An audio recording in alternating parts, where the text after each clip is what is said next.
Count them, two bulldozers up on the bench here, guys. You can see both of these in YouTube Gold Season 2. It's a show I've been producing on the RC Sparks studio here.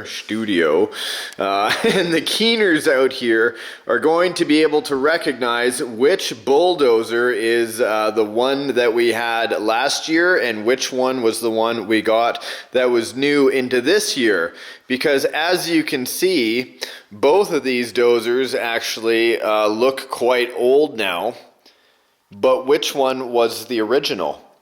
Post it up in the comment section down below if you guys know. But let's go over some of these features. These bulldozers, each one is about 63 pounds in weight.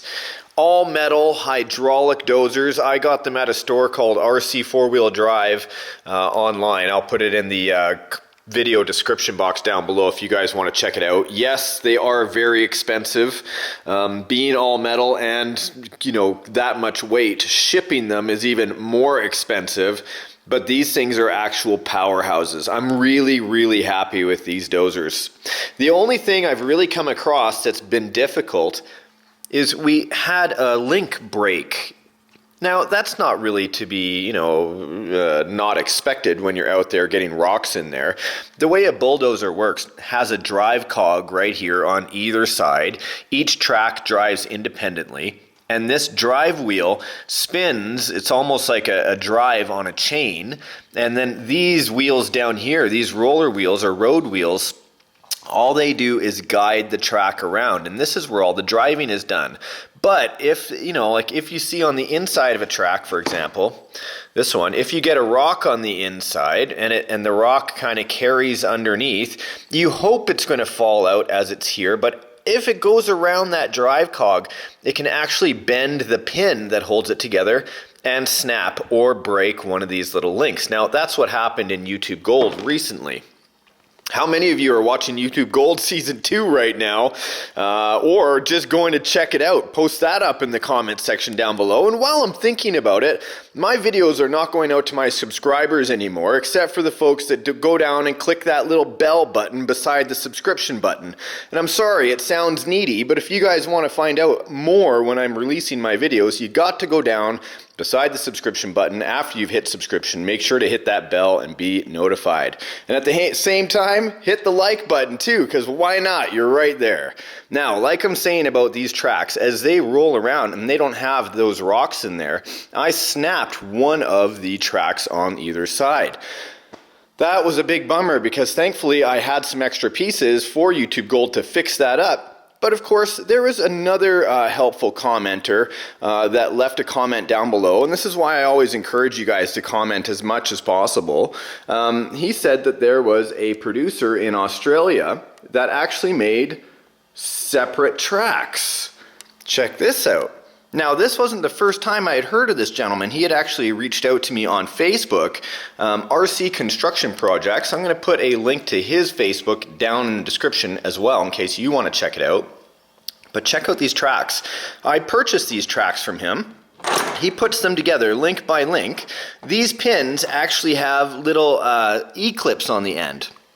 These E-clips allow for easy swapping. In case you do break one of the links, you can get the pin and just pull it out. Now these ones, they don't have an E-clip, and they're just more like a pin. I know it's hard, there you go, you can kind of see it. Those pins have no way of staying in, so if they get stretched out or anything, they're immediately broken and not replaceable.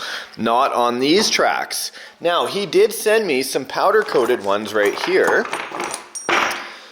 And I actually, when I was purchasing these, I had the option to buy either just raw looking ones that can rust, or I could go with the powder coated ones. And I thought, well, geez, I have this older looking machine here as well.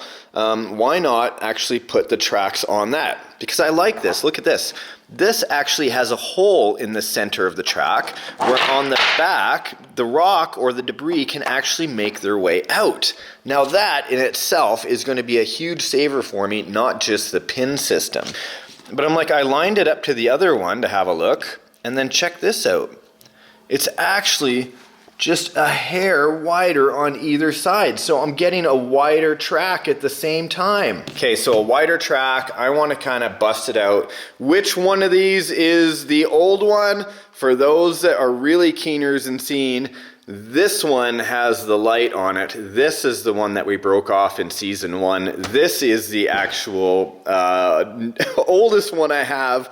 But when I bought this, because I wanted it for season 2 to have the dual dozers ripping, I wanted to kind of age it up. And instead of buying a brand new one and bringing it in here and then kind of destroying it on camera for you guys, even though some of you would have loved me to have done that, I actually aged it on my own time, just kind of hobbying. So you can see I took in a steel brush, the wire brush and whatever, on a roller, just to make it look like the door has been opening and closing over and over. Also the step points where the fella would be stepping to get in and out. Also, I added the rust effect, took off a lot of scraping effects, even removed the top cap there. I'd like to say I could take credit for that little piece coming out, but shout out to my friend Michael Dixon that helped me with that.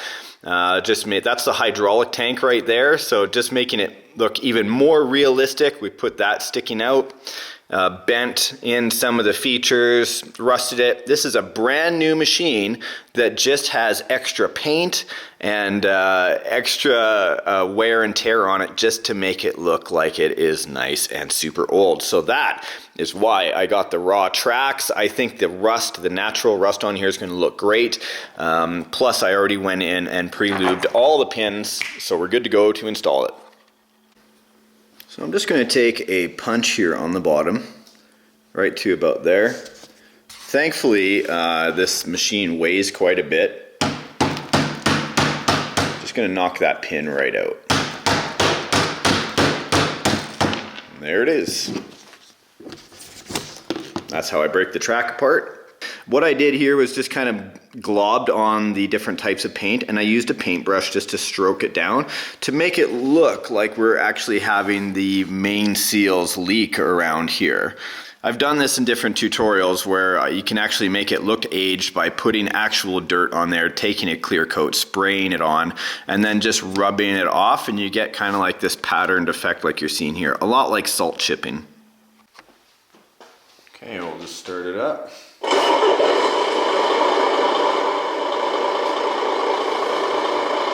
Back it up.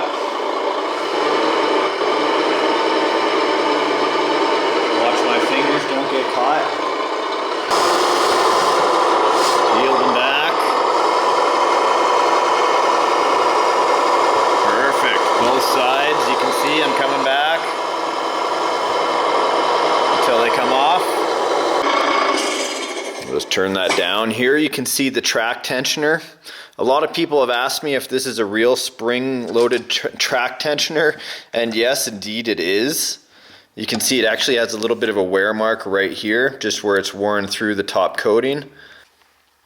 With the new track, what I'm doing is lying it right beside the other one. So they came here pre-done, but as you can see right down on the end, I'm just down one link. But that doesn't mean that I'm missing anything, just means that he sent these ones so I could build in the final links myself just to make sure. Now I have already soaked these down like I had mentioned for all the pins, so you'll see a slight color variation here, but once I get that oiled up, it'll be the same as well. Then I can roll the track on, make sure both sides are the same. One thing I'd like to point out about quality is that this pin has come, and on all the extra pins he's already installed the E-clip on one side.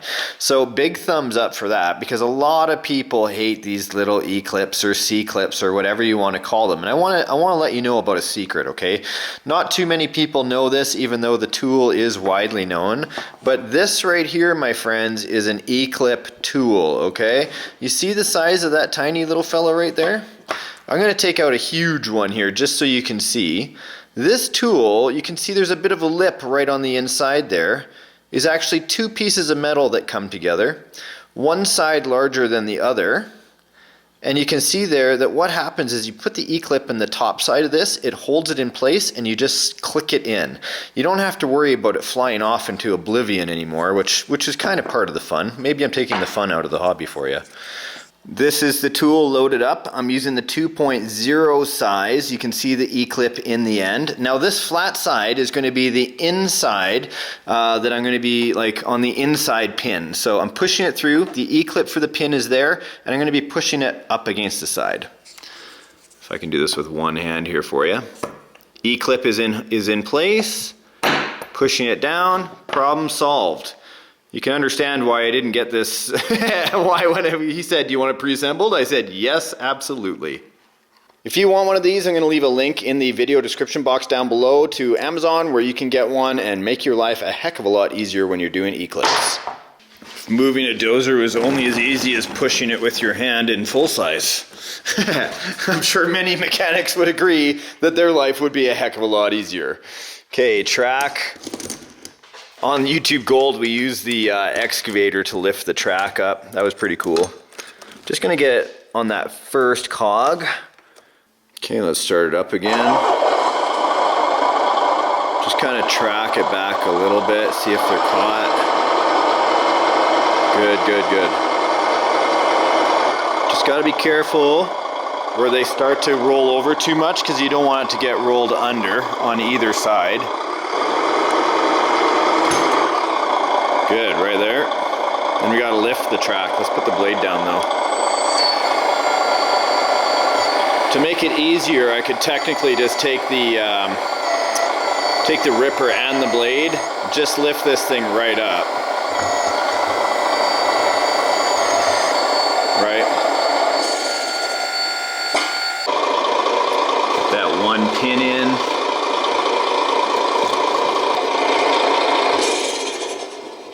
Stretch it into place like that. Beautiful. Where's that pin?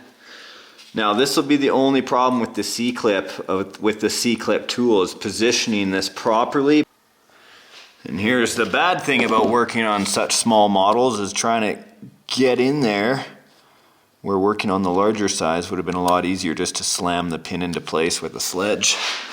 Not so easy on the smaller model, but if you notice what I've done is I put one pin on one side. This might be a good help for you guys out there that are modeling in all types of models where you're doing tracks.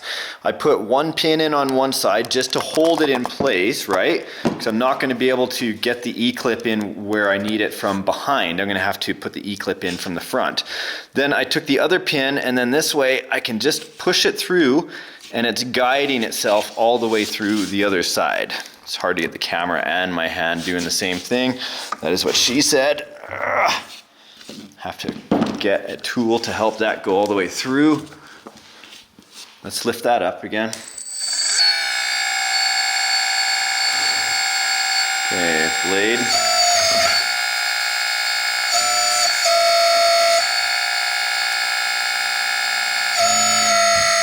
There we go. Working on that pin, a little bit more room now. I can cinch the blade and it pops out, and there's that pin all the way through. Now we'll accept the E-clip. Turn that off.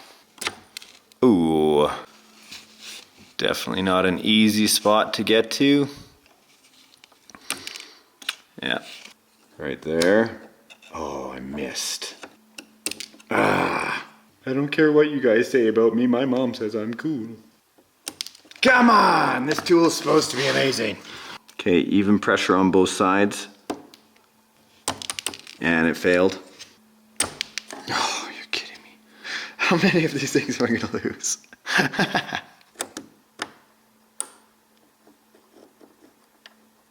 There it is, on there. Come on. Basically Old Faithful. Done. Problem solved. Pin in place, ready to rock and roll. Well, Remy, my friend, fired up, buddy. Let's see what these tracks can do. First time rolling. Looking amazing. I imagine I have to work them in a little bit.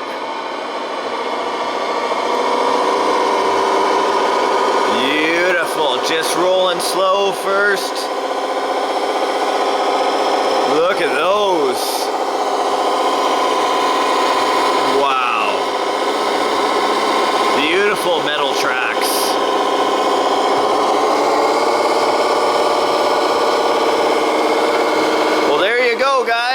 a look at my two dozers here at the RC Spark studio. We got to replace the tracks on the newest dozer. Of course, it looks the oldest. What do you think? Do you guys like these tracks or yellow tracks better?